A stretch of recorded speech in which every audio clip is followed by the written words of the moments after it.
Welcome to the Tech Egg. Don't get scrambled. Enjoy the video. In this video, I will explain how to increase brightness in your laptop. First, let's start with the simplest method, using your keyboard. Most laptops have dedicated function keys, often labeled with a sun or light bulb icon, usually found on keys like F5 or F6.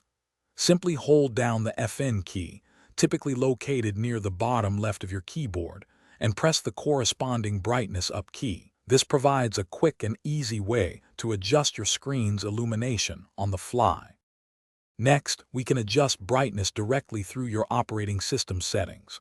For Windows users, right-click on your desktop, select Display Settings, and you'll find a brightness slider there.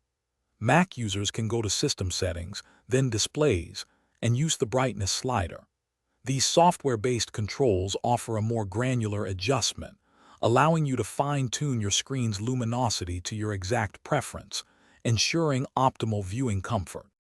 Sometimes, your laptop's power settings or adaptive brightness features might be limiting your screen's potential. Head into your power options or battery settings. Ensure that your display brightness isn't set to automatically decrease when running on battery power. Also, consider disabling adaptive brightness, which uses a light sensor to automatically adjust your screen. Turning this off gives you full manual control, preventing unexpected dimming and maintaining a consistent, brighter display. Finally, let's talk about drivers and external displays. Make sure your graphics drivers are up to date. Outdated drivers can sometimes restrict your laptop's maximum brightness capabilities. A quick check in your device manager or manufacturer's website can resolve this.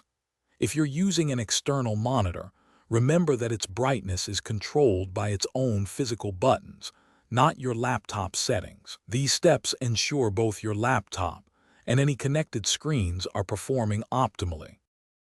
Thanks for watching. Consider subscribing if I helped unscramble your problems.